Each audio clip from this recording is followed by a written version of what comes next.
Olá, irmãos. Vamos estudar hoje o capítulo 2 da carta de Paulo aos Efésios.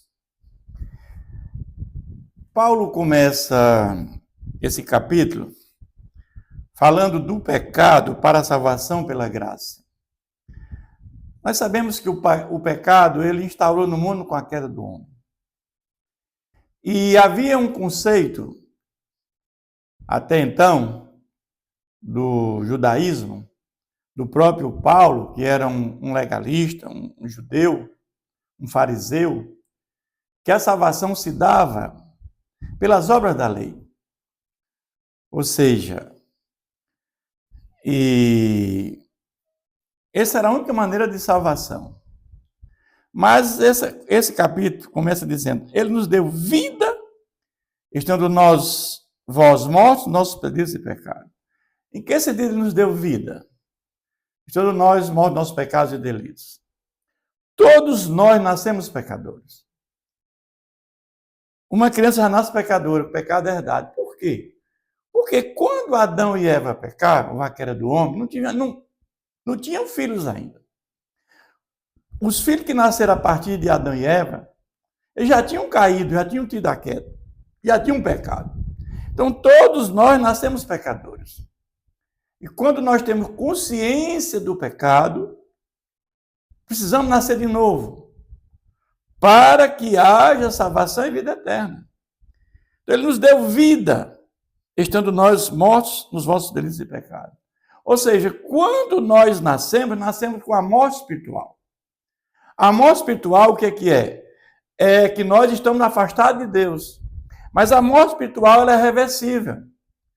Diferente da morte física, que você morre enterrado, e da morte eterna, que ela não tem mais, ela é irreversível. A morte espiritual é reversível. Por quê? Porque quando nós recebemos o Espírito Santo na conversão, na regeneração, no novo nascimento, ou seja, nós temos agora vida espiritual. Ou seja, ele nos deu vida. Que vida é essa? Vida espiritual. Porque nós estamos mortos espiritualmente. Então, nós estando mortos em nossos pecados e delitos, ele nos deu vida espiritual. Ou seja, há uma reversão da morte espiritual. Nós passamos a ter vida espiritual. Nos quais andaste outrora segundo o curso deste mundo, segundo o príncipe da potestade do ar, do espírito que agora atua nos filhos da desobediência. Ou seja, antes dessa vida espiritual, o morto espiritual está afastado de Deus. Ele está agora no domínio da carne, fazendo aquilo que não agrada a Deus. As obras da carne nós sabemos que é impurezas, é o desejo carnal, do pecado. E entre os quais também todos nós andamos outrora, segundo as inclinações da nossa carne. Todos nós que andarmos decaído pelo pecado na morte espiritual, estavam fazendo a vontade da carne. Fazendo a vontade da carne dos pensamentos.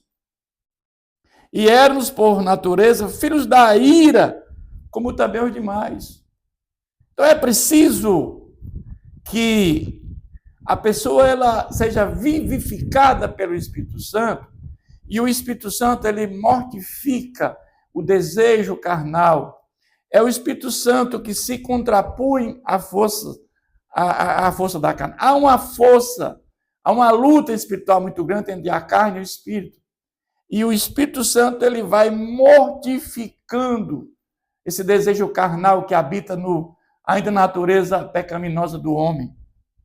Mas Deus, sendo rico em misericórdia, por causa do grande amor com que nos amou, estando nós mortos, nossos delitos, nos deu vida juntamente com Cristo, pela graça sois salvos. Mas Deus rico em misericórdia. Ou seja, misericórdia é Deus aplicar aquilo em nós, aquilo que nós não merecemos. Mas ele é rico em misericórdia, por quê? Porque pelo seu grande amor, ele mandou seu filho Jesus morrer em nosso lugar. Morte de cruz, destinada somente àquelas pessoas cruéis, ladrões, Jesus foi humilhado naquela cruz. Mas ali ele cumpre o plano de salvação, o plano de redenção, traçado antes da fundação do mundo. E ali é uma coisa muito forte, porque ali ele chega a dizer: Deus meu, por que me desamparaste? Esse é o momento mais difícil na cruz, quando Jesus fala essa frase, porque o pai desampara o filho. É neste momento de Jesus sendo desamparado. Mas se Jesus não é desamparado pelo Pai, se ele não morresse, nós não teríamos salvação nem vida eterna. E quando ele morre, ele diz: Pai, nas tuas mãos entrego o meu espírito. Ele vai dizer: juntamente com ele nos ressuscitou e nos fez assentar nos lugares celestiais em Cristo Jesus. Então, quando Jesus morre na cruz, é ali na cruz que nós somos batizados, aqueles que colocam a fé em Jesus. Depois de regenerados, justificados pela fé em Jesus, há o batismo em Cristo, é o batismo na cruz, é pelo Espírito Santo na cruz. É a união com Cristo. O batismo que salva é o batismo em Cristo. Quando a Bíblia fala: quem crê e for batizado será salvo, quem não crê será condenado, esse batismo é em Cristo Jesus. É como o ladrão da cruz, estavam os dois zumbando de Jesus. E um deles, quando Jesus pronuncia a primeira palavra, Pai, perdoa-lhes porque não sabem o que fazem, um começa a defender Jesus. Ele crê em Jesus. Ele crê na palavra de Jesus. Naquele momento ele é batizado em Cristo pelo Espírito Santo. É o batismo que salva. E ali Jesus diz: hoje mesmo estarás comigo no paraíso. Aquele homem não foi batizado em água, porque o batismo em água é apenas uma confissão pública de fé em Jesus Cristo. Então aqui ele está dizendo: juntamente com ele, ressuscitou e nos fez assentar em lugares celestiais.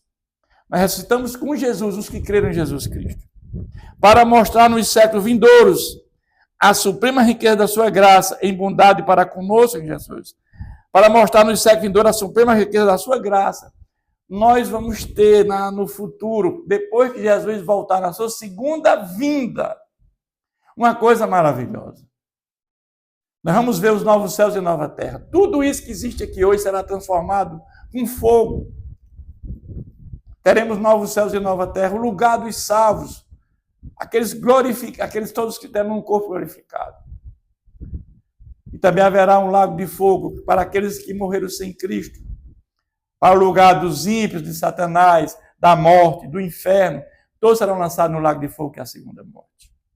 Porque pela graça sois salvos mediante a fé. Isso não vem de vós, é dom de Deus. Então, nós entendemos que pela graça sois salvos mediante a fé. Então, ninguém tem salvação sem fé e arrependimento. Então, pelo arrependimento e fé, mediante a graça de Jesus Cristo. Ou seja, a graça é o fundamento da salvação. Essa graça nós recebemos quando colocamos a fé em Jesus. Uma vez regenerados, nós somos vivificados pela palavra e pelo Espírito Santo. E uma vez vivificados da morte espiritual, nós passamos a ter fé e nos arrepender. E arrependimento e fé são atos livres do homem. E a partir daí agora, nós, mediante a graça que nós recebemos pela nossa fé, nós somos salvos. Isso não vem de vós, é dom de Deus. Não de obras para que esse nem se glorie. Então aqui, Paulo tinha esse conceito, antes de conhecer a Cristo, que a salvação se dava por obras da lei, pela circuncisão, por guardar o sábado, pela participar das festividades lá no templo, algumas comidas proibidas que não deviam comer, e ser descendente de Abraão, da genealogia de Abraão. Então, nada disso tem sentido. Quando Paulo, por ser um conhecedor da Tanakh, que é o Antigo Testamento, e Paulo entendia que o Messias ainda viria. Paulo não cria que Jesus era o Messias. Mas nesse encontro que ele teve com Jesus, quando ele tem a consciência que Jesus é o Messias que já veio, e que agora a salvação se dá pela fé no Messias apenas, ou seja, que a justificação é apenas pela fé em Jesus Cristo, muda toda a história. E aí nós vamos ver que as obras da lei não salvam ninguém. Pois somos feitura dele, criados em Cristo Jesus para boas obras, as quais de antemão preparou para que andássemos nela. Ou seja, depois que você tem o pleno conhecimento da verdade, Jesus é o caminho, a verdade e a vida, não há nenhuma dúvida que Jesus é o Salvador da humanidade. Mas agora, a partir do versículo 11, Paulo vai orar, vai falar que os gentios e judeus são unidos pela cruz de Cristo. Havia uma barreira entre judeus e gentios. Havia uma separação muito forte. Judeus e gentios não podiam nem sequer estar próximo do outro. Por quê? Quem não era judeu era gentio, os gentios eram pagãos. Então havia uma separação, como se fosse um muro entre eles. Mas a obra de Jesus Redentora quebra esse muro, derruba essa barreira. Essa barreira é derrubada por Jesus. Ele vai dizer, portanto, lembrai-vos de que outrora, vós gentios na carne, chamados incircuncisão, por aqueles que se instituíram circuncisos na carne por mãos humanas. Ou seja, os judeus, eles entendiam que era necessária a circuncisão, ou seja, o corte do prepúcio. E aqueles que não eram judeus, eram gentios, eram os incircuncisos, que eram pessoas alheias aos judeus. Os judeus não ignoravam aquelas pessoas, os gentios. Naquele tempo estavam sem Cristo, separados da comunidade de Israel, e estranho às alianças da promessa. Ou seja, não havia nenhuma relação com os judeus. Apesar que os judeus também, o entendimento da salvação estava totalmente errado. Mas eles eram alheios totalmente aos judeus, que eram os da aliança da promessa, não tendo esperança e sem Deus no mundo. Mas agora em Cristo Jesus, vós que antes estavam longe, foste aproximados pelo sangue de Cristo. Ou seja, o sangue de Jesus, ele traz esse mistério. Esse mistério é quebrar esse muro para que não haja mais distinção entre judeus e gentios.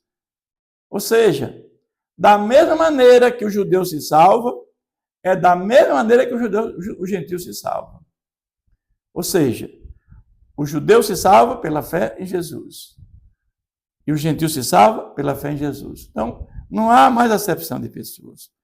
Porque ele é a nossa paz.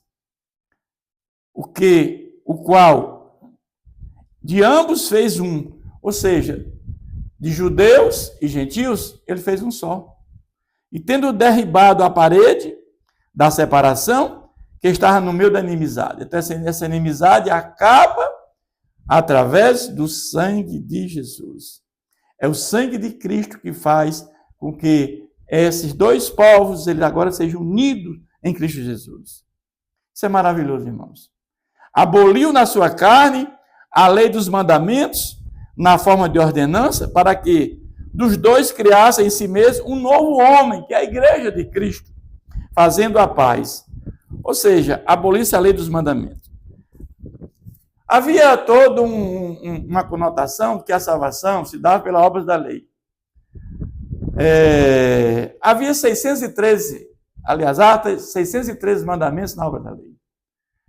Quando você pega a Torá, que é os 5 primeiros livros da Bíblia, Deuteronômio faz um resumo dos 4 primeiros, nós vamos catalogar 613 mandamentos. Era impossível você ser salvo pelas obras da lei, porque ninguém cumpria a lei. A lei é boa, a lei é santa, mas ninguém cumpre a lei. Jesus cumpriu a lei em nosso favor na cruz. Se nós pudéssemos cumprir a lei, nós seríamos salvos pela lei, mas ninguém pode cumprir a lei. Porque na lei há subjetividade. E nós não podemos cumprir a lei. E reconciliar ambos em um só corpo, judeus e gentios, em um só corpo com Deus, por intermédio da cruz, destruído por ele, a inimizade. Ou seja, na cruz, Jesus morre, derrama seu sangue, e ali ele destrói a inimizade de judeus e gentios. É ali que ele aproxima judeus e gentios. E vindo, evangelizou paz a vós outros, que estavam longe. Quem é que estava longe, irmãos? Gentios. E paz também aos que estavam perto, que eram os judeus, porque já conheciam o próprio Deus. Ou seja, os gentios, eles eram pagãos, a maior parte não tinha esse conhecimento do Deus Criador. Mas os próprios judeus já tinham conhecimento de Deus. Apenas não acreditaram que o Messias era Deus, Jesus era o Messias que haveria de vir, e aquele Messias que estava previsto lá na Tanakh, eles não entendiam que era Jesus. Paulo que fez esse entendimento quando teve esse encontro com Jesus. Porque por ele, ambos têm acesso ao Pai em um espírito. Ou seja, por eles, ambos, ou seja, judeus e gentios, têm acesso ao Pai em um espírito. Assim já não sois estrangeiros, ou seja, peregrinos, mas concidadãos com Cristo. Quando nós colocamos a fé em Jesus Cristo, nós não somos mais estrangeiros nem peregrinos. Ou seja, porque somos concidadãos dos santos, nós convertidos e sois família de Deus. Nós somos família de Deus por quê? Porque fomos adotados por Deus quando na regeneração e na justificação. Edificados sobre o fundamento dos apóstolos e profetas, sendo ele mesmo, Cristo Jesus, a pedra angular. Ou seja, Jesus é a pedra angular por quê? Porque tudo foi edificado em Cristo. Então, ele é a pedra angular, ele é a base sólida para a edificação. Então, com os apóstolos, que foram 12 depois com Paulo, e esse evangelho chegou até nós, né? E nós todos somos edificados no evangelho de Cristo. Ele é a pedra angular, a pedra fundamental que é Jesus, no qual todo edifício bem ajustado cresce para santuário dedicado ao Senhor. Nós, depois de regenerado, depois que recebemos o Espírito de Deus dentro de nós somos edifício bem ajustado e cresce para santuário dedicado ao Senhor. Crescemos em maturidade espiritual, em conhecimento da palavra, em comunhão com Deus. Então nós cuidamos, por quê? Porque o Espírito Santo mora dentro de nós. Nós temos que ter cuidado com o nosso corpo, porque ele é morada do Espírito Santo. Ele vai terminar esse capítulo dizendo: no qual também vós, juntamente estáis sendo edificados para habitação de Deus em Espírito. Ou seja, a igreja está edificada sobre Jesus. E também aqueles que vão crer em Jesus, no qual também vós, juntamente, estáis sendo edificados para a habitação de Deus no Espírito Santo. Paulo está dizendo a esses habitantes da casa: vocês que foram regenerados, vocês que receberam o Espírito Santo, também vocês gentios, que Paulo era o apóstolo para os gentios, vocês também, irmãos de Éfeso, estão também sendo edificados para a habitação de Deus no Espírito. É assim que Paulo termina esse capítulo 2. Que Deus nos abençoe sempre.